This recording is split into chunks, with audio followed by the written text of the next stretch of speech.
श्रीगुरुभ्यो नमः। गुरुर्ब्रह्मा गुरुर्विष्णुः गुरुर्देवो महेश्वरः गुरुः साक्षात् परब्रह्म तस्मै श्रीगुरवे नमः। गुरवे सर्वलोकानां विषयविरोगिणां निधये सर्वविद्यानां श्रीदक्षिणामूर्तये नमः। गुरुर्वक्रतुण्डमहाकाय सूर्यकोटिसमप्रभ निर्विघ्नं कुरु मे देव सर्वकार्ये सर्वदा। गजाननं भूतगणाधिपतिं कपित्तजम्बूफलसारभक्षितं उमासुतं शोकविनाशकारणं नमामि विघ्नेश्वरपादपङ्कजम्। शुक्लाम्बरधरं विष्णुं शशिवर्णं चतुर्भुजं प्रसन्नवदनं ध्यायेत् सर्वविघ्नोपशान्तये व्यासं अष्टनप्तहरं जगते पौत्रमकल्वशं पराशरात्मजं वन्दे जगदात्मतपोनिधिं व्यासाय विष्णुरूपाय व्यासरूपाय विष्णवे नमो वै ब्रह्मनिधे वासिष्ठाय नमो नमः। नारायणं नमस्कृत्य नरं चैव नरोत्तमं देवीं सरस्वतीं व्यासं ततो जयमुदीरयेत्। So yesterday in the class we saw about Bhrigu and his children and their stories, right? How Chavana was born from Puloma. When Puloma was pregnant, a Rakshasa kidnapped her, took her, and then Chavana was born, and from his energy, when he saw it, that Rakshasa was killed, burnt into ashes. And then Bhrigu curses Agni that he will become eater of everything. And then Agni was blessed by Brahma. And then we saw Chavana's son Pramati. Pramati had a son called Ruru, and Ruru married Pramadvara. Their love story, right? Pramadvara was killed by a snake, and then Ruru revives her by giving his portion of his life to her. And then Ruru starts hating all the snakes. He starts killing, and then he meets another snake called Dunduba, and Dunduba tells him not to kill anybody, harm anybody, because that's not Brahmana's duty, right? So now let's look at more things now. What is the reasons behind snake sacrifice, and more on the snake sacrifice itself, and that's covered in the section called Astika Parva. Astika is a Brahmana, okay? This section is named after him. Before we go there, I just want to understand whether anyone knows what is the difference, why someone is called Rakshasa, what is the Daitya. We use different terms, Daitya, Danava, Rakshasa, Asura, all these terms for bad, evil people, right? So what is the difference? So if you look at it, if you remember, earlier this week, I said Kashyapa married 13 daughters of Daksha, right? The first one is Aditi. Anyone born out of Aditi are called Adityas. They are deities. And then Diti, whoever is born, Diti's children are called Daityas. Okay. Hiranyakashipu, Hiranyaksha, then Prahlada, Virochana, all of them were born of Diti's family. They are called Daityas. And then Danu, from Danu, whoever is born are called Danavas. We had Samvara, Namuchi, Puloma, Keshi, Vishaparman, all these. Okay, so all of them were born of Danu. So we have Daityas born of Diti, Danavas born of Danu, and then we have Asuras. Okay, Asuras is generally the name given to anybody who is not Sura. Okay, so by that I mean, so if, for example, all the deities are Suras, all the people supporting deities are Suras, anyone who is against them are called Asuras. Then that leaves the last one, Rakshasa. Who is Rakshasa? Rakshasa is not a specific, anybody could become a Rakshasa. A Brahmana can become a Rakshasa, or a human being can become, a deity can become a Rakshasa, then Danava can become a Rakshasa. Rakshasa is based on the behavior, one's conduct, one's character. It's based on that. If someone's conduct, character is not as per said in our scriptures, they are called Rakshasas. Okay, we even today we say someone doing horrible things, we say that he's a Rakshasa behavior. Okay, so Rakshasa is someone whose behavior is not right. Okay, conduct is not right. So they are called Rakshasas. Now coming back to our stories. So that's the difference between Daityas born of Diti, Danavas born of Danu, Rakshasas, bad character, behavior, conduct, and then Asuras who is not in, who is against Suras. Okay, so they are Asuras. Coming back to our story, Astika Parva. So we start, Sunaka again comes back to saying that you mentioned about Janamejaya snake sacrifice. What is the compelling reason behind doing this snake sacrifice? And you also mentioned that Dunduba said Astika saved snakes. How did he save it? Narrate all these things. So Suta Mahamani starts saying that there was a brahmachari. Brahmachari is someone who is unmarried. Okay, normally spending his time at Guru's ashram, but here in this case, brahmachari, he continued after that. He did not never got married because he used to hate married life, because he thought that's going against his penances, that is going to disturb him, having wives, children, everything is going to disturb his penances. So he was from Yayavaras family, and his name was Jaratkaru. Jaratkaru means he is the old body. He's had a very old, frail body. He was eating very sparingly. He had no sleep. He was just wandering around everywhere, all the pilgrimages and all over the world. He was wandering. That's why he was looking like an old person, even though he was still young. Okay, so one day, like this, Jaratkaur was wandering. He sees some people hanging on the tree. Okay, and he asks them, who are you? And those people tell him that we are from Yayavaras family. We are hanging here because we have a grandson called Jaratkaru who never got married, and we have no children in our family to continue our family. That's why we are hanging. The reason is, when someone dies, Shraddha is important. Once Shraddha is done, then they will attain heaven, or their life, their Atma continues. Okay, otherwise they will attain what's called a Pishacha. That means they are hanging around in the earth, in between earth and heaven. They're hanging in between, they're not going anywhere. So that's the why, that's Pishacha. So having children secures that ancestor Shraddha is done. That's why it is important to have children from a married wife. So here Jaratkaru then listens to his ancestors. He was in a dilemma to see whether get married because to have children, or continue his way because he thinks marriage is not good for his finances. So, but he reluctantly promises them that he will get married if someone offers him willingly their daughter to him, and she also got the same name as his name, Jaratkar. Okay, what are the chances of finding that? He thinks that chance is very low. He did not want to disappoint his ancestors, but also he wanted to come to a deal so that he gains from it. Okay, he is always going to be winning from it. So he says nobody is going to give him a girl because he looks so old and frail and he is about to die. Okay, so his body was like that. Nobody is going to be looking at him saying, ah, this is the bright, good boy for our daughter. Nobody is going to think like that. So he was thinking like that. So he makes that and says, okay, I'm going to get married if I find a girl. So one day when he was wandering like this, Jaratkaru comes across Vasuki. Vasuki is the snake's leader. Okay, he had a sister called Jaratkaru, and Vasuki gives his sister Jaratkaru to the Brahmana Jaratkaru. And this Jaratkaru Brahmana, he didn't have any other choice because Vasuki willingly gave her, and also her name is Jaratkaru. All the conditions met, so he married her, and then they have a son called Astika, and then Astika rescues the snakes from the Janamejaya snake sacrifice. That's what Suta Mahamani says. Now they ask what more about Vasuki. Okay, what is Vasuki? What is the snakes? What is the compelling reason for snakes getting burnt?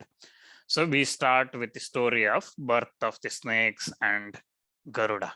Okay, before I go there, I will switch back to this one, Kashyapa again. Kashyapa, among 13 wives, we see here Vinata, okay, and Kadru. Okay, so those are two of among those 13. Those were also there. The stories among them, Vinata and Kadru. Okay, the Garuda and their stories. So Kashyapa married Vinata and Kadru and offered them a boon. Okay, and Kadru wished that she will have thousands of children. Okay, of snakes as her children. And Vinata says she wanted to be something better than Kadru. She did not want large numbers, but a small number. She said, I will have only two, but they should be strong. They will be huge size and there will be a lot of powers and strength and everything else. Okay, they should be the best. So Vinata asked for like that. So after a long time, Kadru gave birth to thousands of eggs. And from that, Vinata gave birth to 2 eggs. And from those, after few hundred years, Kadru's eggs hatched. And from that, all the snakes were born. Vinata was waiting for her 2 eggs to hatch. They never hatched. And she, with impatience, she was impatient. And then she goes and breaks 1 egg. And when she broke the egg, she sees a boy, her son, with only upper body. Okay. Below navel region, nothing was formed for that person. And that child born curses Vinata, saying that mother should never be impatient. You are impatient. So you will become a slave. So he curses him. And then that boy, that child then is called Aruna, and he becomes a charioteer of Surya. We will tell you the story about that a little bit later. Okay, he becomes a charioteer of Surya. So that's why we call Arunodaya before Suryodaya. Aruna comes before Surya. And then the second egg, Vinata cared for many, many years. After another 500 years, second egg hatched. And from that, Garuda was born. Garuda is the snake eater, and he was very, very strong. Okay, and he was huge in size, and he was born as the second son for Vinata. Then one day, Kadru Vinata were walking around and they see the Uchchaishrava. Uchchaishrava is Indra's horse. It is pure white in color. And they were walking. And this Uchchaishrava came out of the ocean churning. Okay, Suta says that this Uchchaishrava, the horse which came out of ocean churning, was seen by Kadru and Vinata. Then immediately Shaunaka says, explain, tell us more about ocean churning. So the story moves over from Kadru and Vinata to ocean churning story. So once all the deities and Asuras, they were fighting. Okay, Suras and Asuras, they were fighting. Indra loses the battle because he insulted Brahaspati. Once Brahaspati came to Indra's assembly, Indra was watching all the Gandharvas, Apsaras, dancing and music and everything. He was busy in that. He did not realize Brahaspati came, or he did not care. Brahaspati notices that he was not respected, so he leaves. Okay, the sacrifices were stopped, so Indra becomes weak. So Asuras gained power, and then they defeated Indra. And they took all the high quality items from Indra, like the horse, the elephant, the gems, everything they took. And on their way, taking it to Patala, the underworld where Asuras lived, while taking, everything fell into ocean. Okay. Indra, defeated by the Asuras, he goes to Vishnu and asks, what is the solution? And Vishnu says, churn that ocean, and then you will get everything back. But you need help from the Asuras as well to churn it. You on your own can't do it. So Indra goes to them, makes a deal that we will split whatever that comes out of that ocean churning, and we will also get nectar from that. So Amrita, from that Amrita, we will become invincible. We can become invincible. Okay, we will be immortals. So they decide, they make an agreement, and then they go and they select Mandara mountain for the churning rod. Okay, the rod in between, so which used for the churning, they select Mandara mountain. That's a huge mountain, but Mandara mountain says, I can't move from here to the ocean. Previously, I used to move wherever I want because I had wings, and Indra chopped those wings. Now, all of you wondering, what is this wings with the mountains? So our Shastras, Purana says that mountains used to have wings. Okay, they used to walk from one place to another and create havoc because they go and settle somewhere else.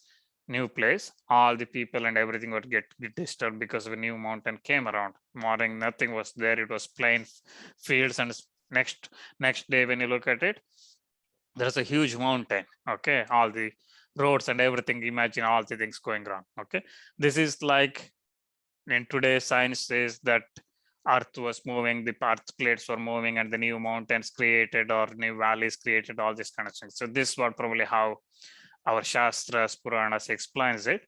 So they had wings, and Indra, thinking that it is creating a lot of problems, cut their wings. So from that point, mountains could not move. So Mandara mountain could not move.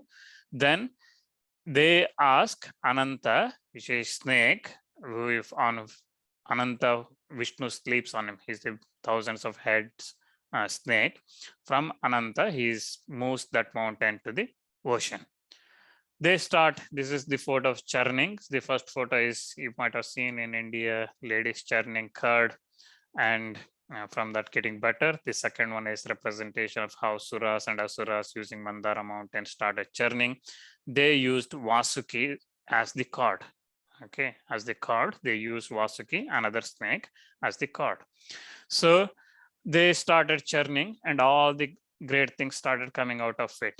Okay, the Ucheshrava horse, the elephant Indra's Airavata elephant, moon came, the Kaustuba gem came, which Vishnu took, and then Lakshmi came, Lakshmi married Vishnu, and then the poison came, Kalakuta poison came, and Ishvara drank that one, and he held that in his throat, and he became Nilakanta. He was known as Nilakanta.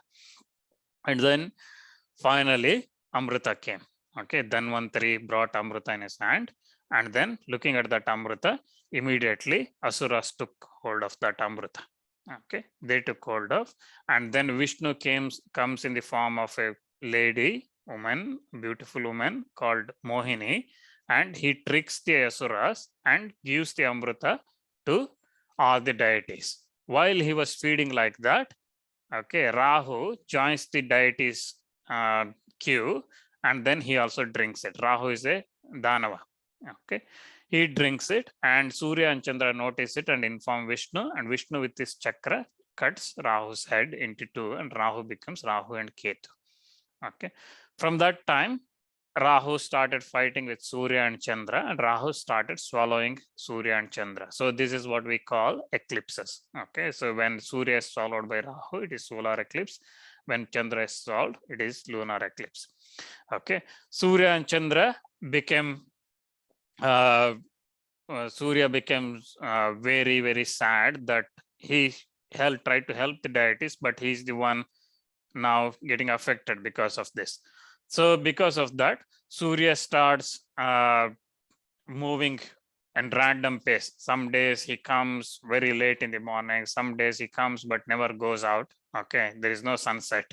All day and night it is hot sun everywhere. It's like afternoon sun, hot sun, and people were suffering.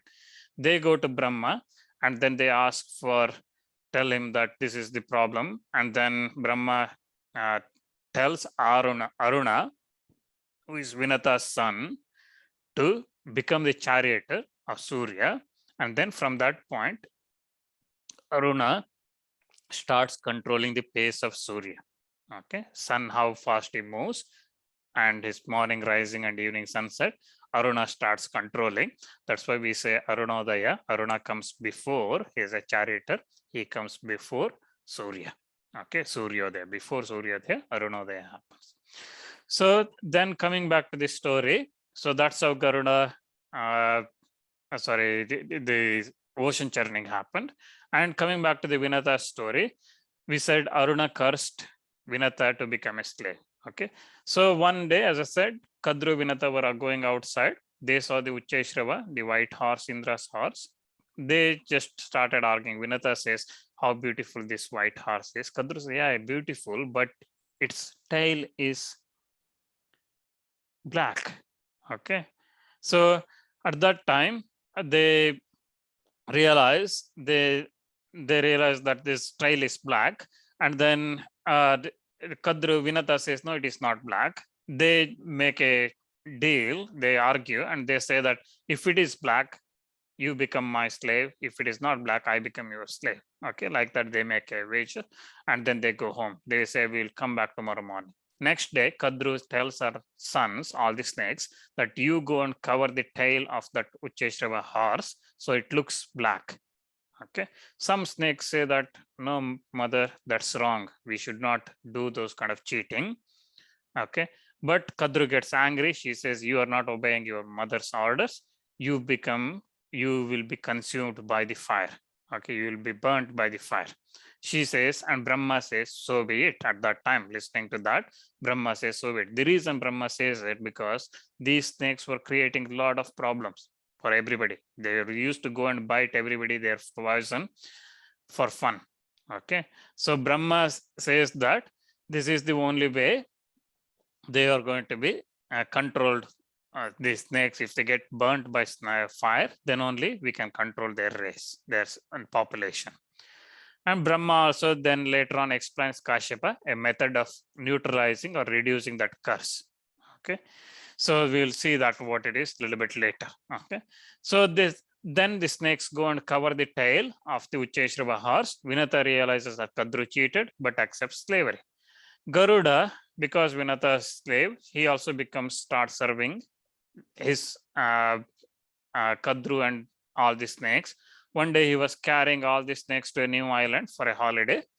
Okay, Kadru says, let's take them to a holiday somewhere else. So he was carrying all of them. And then because of Surya's heat, they started getting burnt. Okay, and then Kadru prays to Indra and Indra brings rain and everything becomes cool. And then there is a set of slokas on this. We will see if we get time sometime. Praising Indra, worshipping Indra. Okay, so Kadru worships Indra, and then the rain comes, and then they go and Garuda was doing service to them. So Vinata reminds all Garuda and Garuda, they kept doing all these things to Kadru and the snakes. Well, Garuda asks Vinata, how do we get out of this? What do we need to do? We can't live like this forever. Vinata says the only way is if Kadru gives us a way, then we can go. Then Garuda goes and asks Kadru and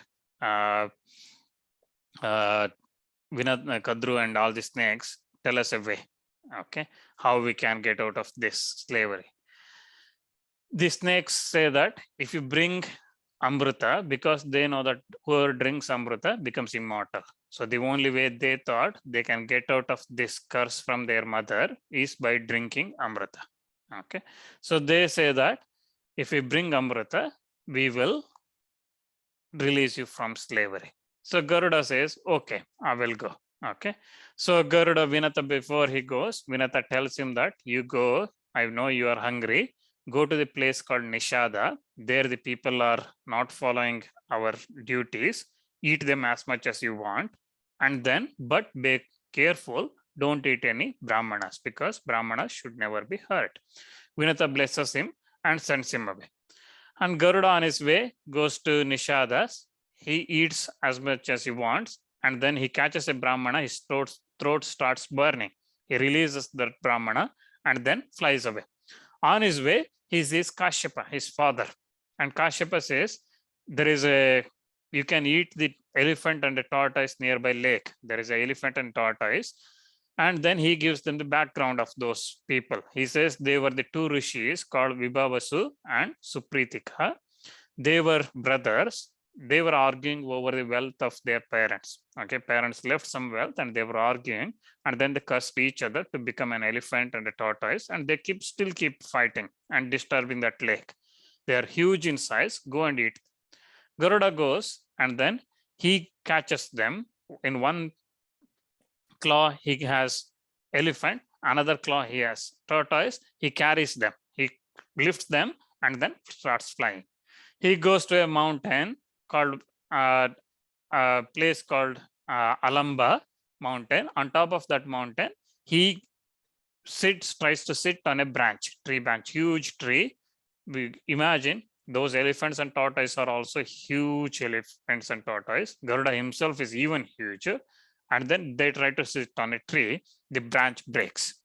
Okay, on that branch, Valakilya's rishis, they were doing penance. Okay, Valakilyas are very small. They are like little finger size. Okay, they are small size, and they used to survive only using sun rays. Okay, Surya's rays, from that heat only they used to survive. Okay, so they are kind of solar powered rishis. So those rishis were about to fall along with the branches. Garuda realizes, immediately he catches that branch with his beak. Okay, so he got, in one claw he got elephant, another claw he got tortoise, and his beak he got the branch with Valakilyas in it, and he keeps flying, and he sees his Kashyapa on his way, and then Kashyapa worships those Valakilyas, says that this is my son, please don't curse him for the trouble he is causing, and then Garuda slowly drops them near Himalayas. Okay, Valakilyas, he drops them near Himalayas and then eats his meal, which is the elephant and tortoise he eats, and then he sets off for securing the Amrita. Okay, he heads towards heaven, to Indra's place.